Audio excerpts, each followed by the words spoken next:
ውድ ቻናላችን ቤተሰቦች እንኳን ወደ ቻናላችን በደህና መጣችሁ። ነገ ምሽት 5 ሰዓት ላይ ሊቨርፑል በሻምፒየንስ ሊግ ምድብ 7ኛ ጨዋታውን ከማርሴይ ጋር የሚያደርግ ይሆናል።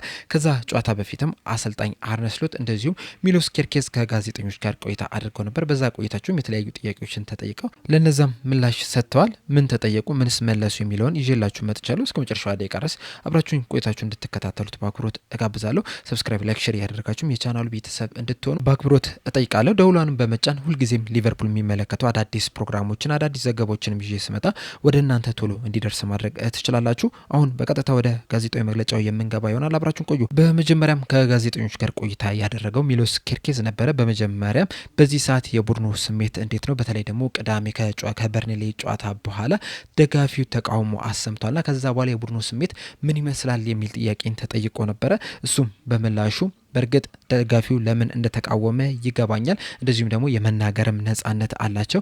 ነገር ግን ደግሞ በእንደዚህ አይነት መጥፎ በሚባልበት ወቅት ላይ ደግሞ እንደ ቡድን አንድ መሆን መቻል አለብን። ነገር ግን ደግሞ ደጋፊዎችንም እረዳቸዋለሁ። ምክንያቱም ከኛ ጋር አብረው የትም ቦታ እየሄዱ ትኬቶችን እየቆረጡ ገብተው እኛን እየደገፉን ነው የሚገኙትና ለዚህም ደግሞ እኛ ኃላፊነት መውሰድ መቻል አለብን። እንደ ሊቨርፑል ተጫዋችነታችን ከዚህ የተሻለ ነገር ማድረግ መቻል አለብን። ለደጋፊዎቻችንም ከዚህ የተሻለ ነገርን መስጠት አለብን የሚል ምላሽን ሰጥቷል። በመቀጠልም የነገው ጨዋታ ምን ያህል ወሳኝ ጨዋታ ነው፣ በተለይ ደግሞ ወደ ቀጣዩ ዙር ለማለፍ የሚል ጥያቄን ተጠይቆ ነበር። እሱም በምላሹ በጣም ወሳኝ የሚባል ጨዋታ ነው፣ ምክንያቱም ወደ ቀጣዩ ዙር ማለፍ እንፈልጋለን። በተለይ ደግሞ የመጀመሪያዎቹን 8 ደረጃ ይዘን ነው ወደ ቀጣዩ ዙር ማለፍ የምንፈልገው። ለዛ ደግሞ ቀጣይ ያሉብንን 2 ወሳኝ የሚባሉ ጨዋታዎችን የግድ ማሸነፍ መቻል አለብን። የነገው ተጋጣሚያችንም ማርሴይም በጣም ጥሩ የሚባል ቡድን ነው። ስለዚህም በጣም ፈታኝ የሚባል ጨዋታ ከፊት ለፊታችን አለ። ተስፋ እናደርጋለን ግን ይህንን ጨዋታ አሸንፈንም ወደ ቀጣይ ዙር ከ1 እስከ 8ኛ ደረጃ ይዘን እንደምናጠናቅቅ የሚል ምላሽን ሰጥቷል። በመቀጠልም ባንተና በኮዲ ጋክፖ የተጠበቀውን ያህል ጥምረት እየተመለከተን አይደለም የምንገኘውና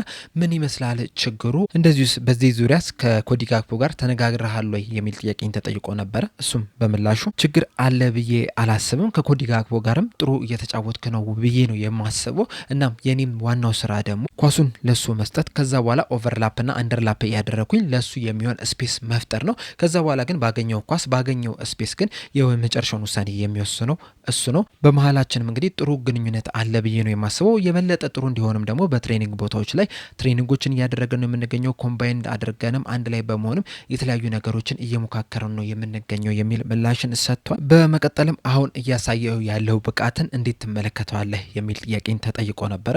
እሱም በምላሹ ወደዚህ ወደ ሊቨርፑል በመጀመሪያ ስመጣ እንግዲህ ሁሉም ተጫዋቾች የመልመጃ ጊዜ ያስፈልጋቸዋል። በተለይ ደግሞ እንደ ሊቨርፑል ያለ በጣም ትልቅ ቲም ላይ ስትገባ የመልመጃ ጊዜ ያስፈልጋል። እንደዚሁም ደግሞ የሁሉም አካላቶች ድጋፍ ያስፈልጋል። ያንንም ነገር ደግሞ እኔ አግኝቻለሁ።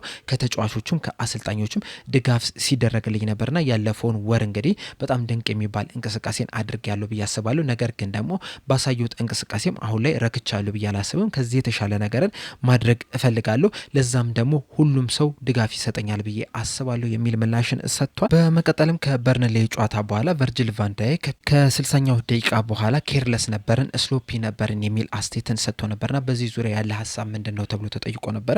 እሱም በምላሹ በሰጠው ሀሳብ ሙሉ ለሙሉ እስማማለሁ። ምክንያቱም ጨዋታዎችን እንግዲህ በጥሩ እንቅስቃሴ እየጀመርን ነው የምንገኘው። ነገር ግን ደግሞ ከ60ኛው ከ70ኛው ደቂቃ በኋላ የእኛን ትኩረታችንን እናጣለን።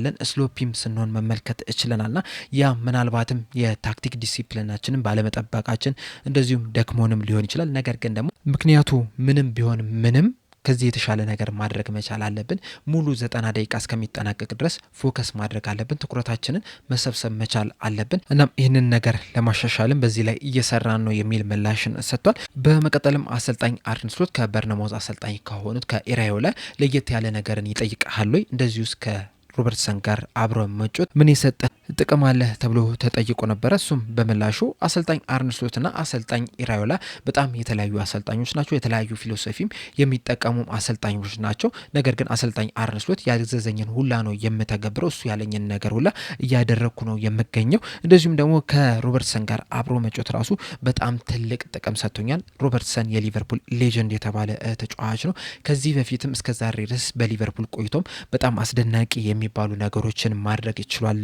ክለቡና ከሱ ጋር አብሬ በመጮቴ በጣም ደስተኛ ነኝ። በጣም ትልቅ ክብርም ይሰማኛል። ከሱም ብዙ ነገሮችን እየተማርኩ ነው የሚል ምላሽን ሰጥቷል። በመጨረሻም ሚሎስ ኬርኬዝ የተጠየቀው ሻምፒዮንስ ሊግ ለእናንተ ቅድሚያ የምትሰጡት ነገር ነው ወይ? በተለይ ደግሞ በፕሪሚየር ሊጉ የተፈጠረውን ነገር ሁላችንም ተመልክተናልና ሻምፒዮንስ ሊጉን ቅድሚያ ትሰጡታላችሁ ወይ? እንደዚሁ ሻምፒዮንስ ሊግን ስለማንሳት በልጅነት አስበህ ታውቃለህ የሚል ጥያቄን ተጠይቆ ነበረ። እሱም በምላሹ በነገው እለት የምንጫወተው ሻምፒዮንስ ሊግ ነው። ከምድቡ ለማለፍ ደግሞ በቀጥታ ለማለፍ ሁለት ወሳኝ የሚባሉ ጨዋታዎች አሉን። ነገር ግን ነገ ቅድሚያ የምናደርገው ጨዋታ ከማርሴ ጋር የምንኖርን ጨዋታ ነውና ሙሉ ትኩረታችን እዚህ ጨዋታ ላይ ብቻ ነው። ከዛ በኋላ ግን ቅዳሜ የፕሪሚየር ሊግ ጨዋታ አለ። ትኩረታችንን ወደዛ የምናዞር ይሆናል። እናም ሁልጊዜም ትኩረታችን የሚሆነው ከፊት ለፊታችን ባሉት ጨዋታዎች ዙሪያ ነው። ነገር ግን ሻምፒዮንስ ሊግ ከልጅነት ጀምሮ ስከታተለው የነበረ ውድድር ነው። እንደዚሁም ይህንን ዋንጫ ያሳካ ማንኛውም ተጫዋች በጣም ትልቅ ስኬትን እንዳሳካ ነው የሚቆጠርለትና በጣም ትልቅ የሚባል ውድድር ነው። ይህንንም ዋንጫ ማንሳት ሁልጊዜም ፍላጎት አለኝ። ነገር ግን ደግሞ ጨዋታ በጨዋታ ነው ሁልጊዜ መሄድ መቻል ያለብህ። ገና የምድብ ጨዋታ ላይ ነን የምንገኘው። ከዚህ በኋላ ካለፍን በኋላ ስለ ቀጣይ የምናስብ ይሆናል የሚል ምላሽን ሰጥቷል። በአጠቃላይ ሚሎስ ኬርኬዝ ከጋዜጠኞች ጋር የነበረው ቆይታ ይህንን ይመስል ነበረ። በቀጣይም ከጋዜጠኞች ጋር ቆይታ ያደረጉት አሰልጣኝ አርነ ስሎት ነበሩ። አሰልጣኝ አርነ ስሎትም በመጀመሪያ ከበርንሌ ጨዋታ በኋላ ቨርጅል ቫንዳይክ ከተጫዋቾቹ ጋር እነጋገራሉ የሚል ነገር ተናግሮ ነበርና በዚህ ዙሪያ መረጃ አለት ወይ ተብለው ተጠይቀው ነበር። እሳቸውን በምላሻቸው ምንም መረጃው የለኝም፣ እስካሁን እስከማውቀው ድረስ በዚህ ሲዝን አንድ ጊዜ ከወር በፊት ከተጫዋቾች ጋር ንግግር እንዳደረገ አውቃለሁ። ነገር ግን በዚህ ሳምንት አድርጓል አላደረግም የሚለው ነገር ምንም አይነት እውቀቱ የለኝም። ነገር ግን ሁልጊዜም ከጨዋታ በኋላ ሚቲንጎች አሉን ወይም ውይይቶች አሉን። ያ ደግሞ በእኔ የሚመራ ነው እንጂ በተጫዋቾቹ የሚመራ አይደለም። ከጨዋታው በኋላ እንግዲህ አንዳንድ ማሻሻል ያሉብን ነገሮች ላይ በደንብ ተወያይተናል። ነገር ግን ቨርጅል ቫንዳይክ ስለጠራው ሚቲንግ ግን ምንም የማውቀው ነገር የለም የሚል ምላሽን ሰጥቷል። በመቀጠልም የነገው ጨዋታ ለቨርጅል ቫንዳይክ 350ኛው ጨዋታ ነው የሚሆነውና በዚህ ዙሪያ በሰጡት አስተያየት በጣም የሚያስገርም ቁጥር ነው። ቨርጅል ቫንዳይክ በሊቨርፑል ቤት በጣም ብዙ ነገሮችን አሳክቷል። ፕሪሚየር ሊግ አሳክቷል። ቻምፒየንስ ሊግ፣ ኤፍ ኤ ካፕ፣ ካራባኦ ካፕ የተለያዩ ዋንጫዎችን ማሳካት ችሏል። እንደዚሁም በሊቨርፑል ቆይቶም አንድ ትልቅ የሚባል ጉዳት ብቻ ነው ያጋጠመው፣ የኤሲኤል ጉዳት ብቻ ነው። ከዛ ውጭ ግን እያንዳንዱ ጨዋታ ላይ ሲጫወት የቆየ ተጫዋች ነው። በጣም የሚያስደንቅ ፊትነስ ያለው ተጫዋች ነው። ዘንድሮ እንኳን ያለውን ስንመለከት የተለያዩ ጉዳቶች አጋጥመናል። በዛ ምክንያትም አንዳንድ ተጫዋቾች በየጊዜው እየተጫወቱ ነው የሚገኙት። ከየ3 ቀኑ ልዩነት እየተጫወቱ ነው የሚገኙት። ከነዚህ ተጫዋቾች መካከል ደግሞ አንደኛው ቨርጅል ቫንዳይክ ነው። በተለይ ደግሞ በዚህ ሰዓት እንግዲህ እድሜውንም ከተመለከትን በዚህ እድሜ ላይ ሆኖም በጣም አስደናቂ የሚባል ብቃት ላይ ነው የሚገኘውና በቨርጅል ቫንዳይክ ዙሪያ ሁልጊዜም ፖዘቲቭ ነገር ብቻ ነው ያለኝ የሚል ምላሽን ሰጥተዋል። በመቀጠልም ኢብራሂማ ኮናቴ ለምንድነው ከቡድኑ ጋር አብሮ ያልተጓዘው? እንደዚሁስ ሞሐመድ ሳላስ በጨዋታው ላይ በቋሚነት ለመጀመር ምን ያህል ዝግጁ ነው የሚል ጥያቄን ተጠይቆ ነበረ። እሳቸውም በምላሻቸው ኢብራሂማ ኮናቴ በቤተሰብ ምክንያት ከቡድኑ ጋር አብሮ አልተጓዘም፣ ስለዚህ በነገው ጨዋታ ላይ የማይኖር ይሆናል። ሞሐመድ ሳላ ግን በመመለሱ በጣም ደስተኛ ነው። እሱ ለአፍሪካ ዋንጫ በሄደበት ወቅት ላይ ጥሩ የሚባል እንቅስቃሴን ማድረግ ይችለናል። የተለያዩ እድሎችን ስፈጥር ነበረ።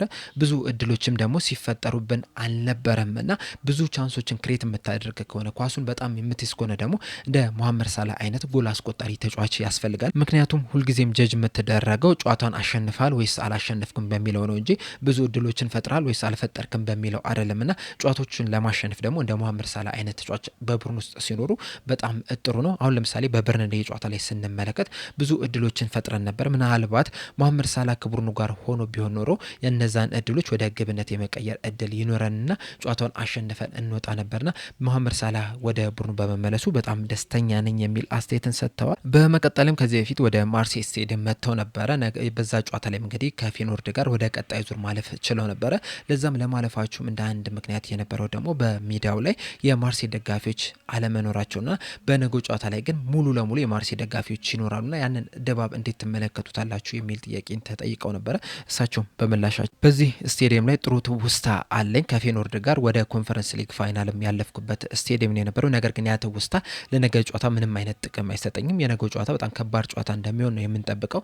በተለይ ደግሞ ማርሴዎች በደጋፊያቸው ፊት የሚያደርጉት ጨዋታ ነው። እንደዚሁ ማርሴው ቡድኑ ራሱ በጣም ጥሩ የሚባል ናቸው። ጥሩ የሚባልም አሰልጣኝ አላቸው። ጥሩ የሚባሉ ተጫዋቾችም አሏቸውና ከባድ ፈታኝ ጨዋታ ይሆናል ብለን እንጠብቃለን የሚል ምላሽን ሰጥተዋል። በመቀጠልም ሮበርቶ ዲዘርቪ በአውሮፓ ውስጥ ከሚገኙ ምርጥ አሰልጣኞች መካከል አንዱ ነው ብላችሁ ታስባላችሁ ወይ? እንደዚሁ ወደ ትልልቅ ክለብ ሄዱም የማሰልጠንስ ብቃቱ አለው ብላችሁ ታስባላችሁ የሚል ጥያቄን ተጠይቀው ነበር። እሳቸውም በምላሻቸው እኔ ከዓለማችን በዓለማችን ላይ ከሚገኙ ምርጥ አሰልጣኞች መካከል አንዱ ነው ብዬ ነው የማስበው።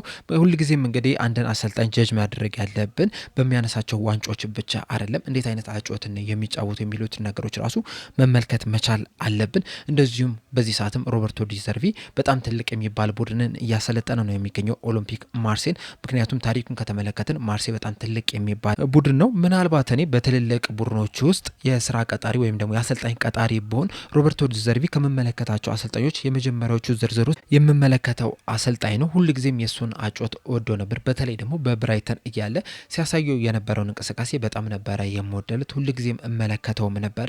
ከሚያሳየው የአጨዋወት ስታይል በተጨማሪም ደግሞ የተለያዩ ወጣት ተጫዋቾችንም ሲያጎለበትን መመልከት እችለናል። በተለይ ደግሞ እሱ እያለ በጣም ምርጥ ሆኖ እሱ ከወጣ በኋላ ደግሞ ያ ምርጥ ብቃታቸው የጠፉ አንዳንድ ተጫዋቾችን መመልከት ይችለናል። ያ ደግሞ ምን ያህል አስደናቂ አሰልጣኝ እንደሆነ በደንብ የሚያስመለክተን ነገር ነውና ሁልጊዜም አንድን አሰልጣኝ ስንመለከት ምን ያህል ዋንጫ አሳካ የሚለውን ብቻ ሳይሆን ማየት ያለብን ምን አይነት አጨዋወትን እየተጫወተ ነው የሚገኘው፣ ምን ያህልስ ወጣት ተጫዋቾችን አሳድጓል የሚለውንም አብረን መመልከት መቻል አለብን የሚል ምላሽን ሰጥተው፣ በመቀጠልም በዚህ ሰዓት በእርሱና በሞሐመድ ሳላህ መካከል ያለው ግንኙነት ምን ይመስላል የሚል ጥያቄን ተጠይቀው ነበረ። እሳቸውም በምላሻቸው ከዚህ ቀደም እንደነበረ ኖርማል ግንኙነት ነው ያለን፣ ምናልባት በአንድ ጨዋታ ላይ ብቻ ነው እሱን ይዤ ያልሄድኩትን ከኢንተር ሚላን ጋር በነበረው የሻምፒዮንስ ሊግ ጨዋታ።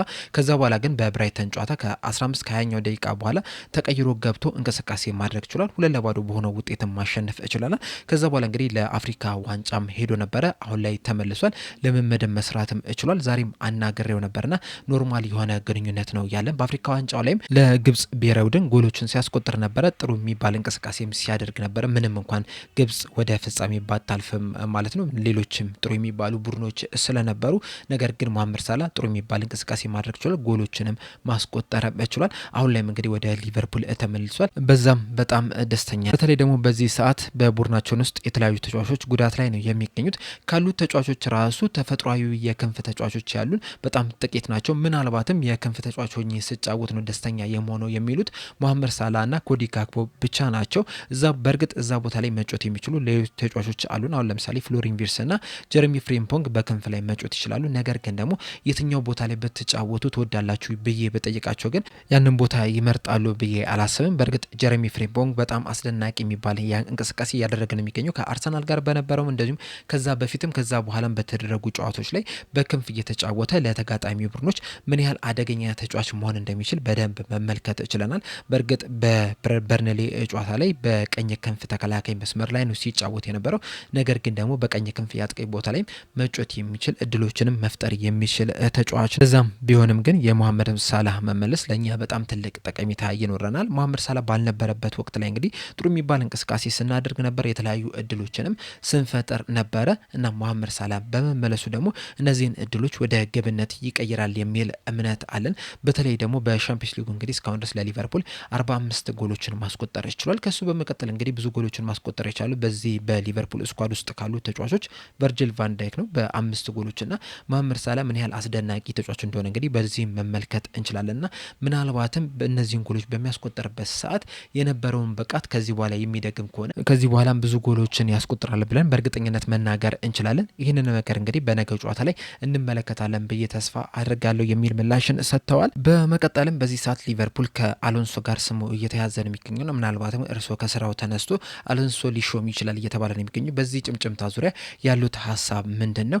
ይህስ ጭምጭምታ ጎድቶታል ወይ የሚል ጥያቄን ተጠይቀው ነበር። እሳቸውም በምላሻቸው ይህ ምናልባትም እስከ ዛሬ ድረስ ከተጠየቋቸው ጥያቄዎች ግራ የሚያጋባ ጥያቄ ነው ብዬ ነው የማስበው። በሊቨርፑል እንግዲህ እስካሁን ድረስ ከ1 ዓመት ተኩል በላይ መቆየት እችላለሁ። በቆይታዬም በጣም ደስተኛ ነኝ። የሊቨርፑል አሰልጣኝ በመሆኔም በጣም ደስተኛ ነኝ። ባለፈው ሲዝን የፕሪሚየር ሊግ አሸናፊ መሆን እችለናል። በዚህ ሲዝን በእርግጥ ትንሽ እየተቸገርን ነው የምንገኘው። ነገር ግን ደግሞ አሁንም በሊቨርፑል አሰልጣኝነቴ በጣም ደስተኛ ነኝ። ከበርንሌ ጨዋታ በኋላ አንዳንድ ደጋፊዎች ተቃውሞ ሲያሰሙ መስማት እችላለሁ። ነገር ግን ደግሞ ሁሉም ደጋፊዎች ግን ያንን ተቃውሞ አላሰሙም። እነዛ ተቃውሞ ያሰሙን ደጋፊዎች ራሱ በጣም ስሜታዊ ስለነበሩ ነው። ምናልባትም ቤት ከገቡ በኋላ ትንሽ ሲረጋጉ ራሱ ያንን ነገር ይደግሙታል ብዬ አላስብም። ምክንያቱም በበርንሌ ጨዋታ ላይ ከሉብሎክ ከሚጫወት ቡድን ጋር እንደዛ አይነት ብዙ እድሎችን የፈጠርንበት ጨዋታ የለም። ምንም እንኳን ውጤቱ ያንን ነገር ባያሳየንም፣ በተለይ ደግሞ እግር ኳስ በውጤት ላይ የተመረኮዘ ውድድር እንደሆነ ሁላችንም እንረዳዋለን። ለዛም ነው እንግዲህ ደጋፊዎቹ የመቃወም ነገር ያሰሙት የሚል ምላሽን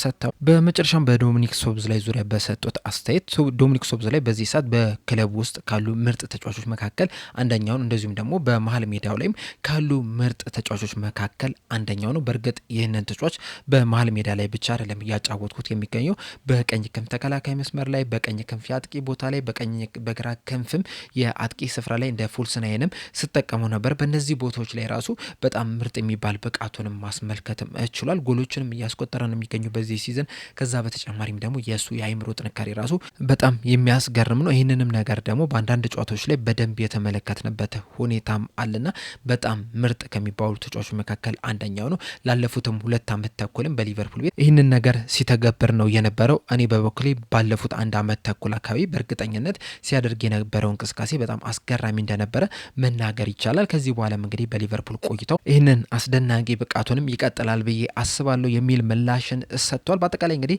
አሰልጣኝ አርነ ስሎት እንደዚሁም ደግሞ ሚሎስ ኬርኬዝ የሰጡት አስተያየት የነበራቸው ቆይታ ይህንን ይመስል ነበረ። በዚህ ቆይታቸው ዙሪያ ባነሱት ነጥብ ዙሪያ ላይ ያላችሁን ሀሳብ እንዳለ ኮሜንት ሴክሽን ላይ በመጻፍ አሳውቁኝ። ለአሁን እኔ እዚህ ላይ ያበቃው። በቀጣይ በሌላ እስከምንገናኝ ድረስ ሰብስክራይብ፣ ላይክ፣ ሼር ማድረግ እንዳትረሱ። ቸር ያቆየን።